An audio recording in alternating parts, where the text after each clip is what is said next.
आणि यानंतर कल्याणमधून आताच्या क्षणाची मोठी बातमी आली आहे। योगी धाम जवळील घोलपनगर भागात इमारत निष्कासित करताना कोसळलेली आहे। त्यामुळे परिसरात धुळीचं साम्राज्य पसरलेलं आहे। रिडेव्हलपमेंटसाठी खाली केलेली इमारत तोडण्याचं काम चालू असल्याची माहिती आहे। इमारत कोसळतानाचा थरारक व्हिडिओ सोशल मीडियावर व्हायरल झालाय। तर पाडकामाच्या ठिकाणी पुरेशी सुरक्षा व्यवस्था आणि संरक्षणात्मक उपाययोजना नसल्याचा आरोप स्थानिक नागरिकांनी केलाय।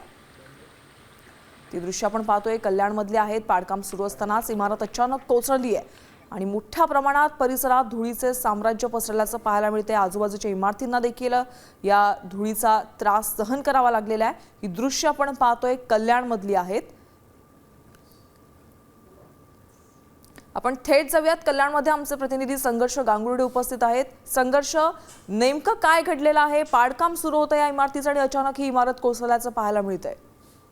ही जी कल्याणचं जे योगीधाम घोलपनगर जो एरिया आहे तिथे एका विकासकांनी ही बिल्डिंग जी आहे ती रिडेव्हलपमेंटसाठी घेतली होती आणि तिचं पाडकाम चालू होतं। पाडकामाच्या निमित्ताने जे त्याला पाडण्याची जी प्रोसेस होती तिची सुरक्षा व्यवस्था घेतलेली दिसत नाहीये। ती अचानक ती जो पाडताना ती संपूर्ण बिल्डिंग पट्ट्यासारखी कोसळली आहे। एकंदरीत पूर्ण त्या भागामध्ये धुळीचे साम्राज्य झाले व आजूबाजूच्या बिल्डिंगीलाही त्याचा मोठा त्रास झालाय।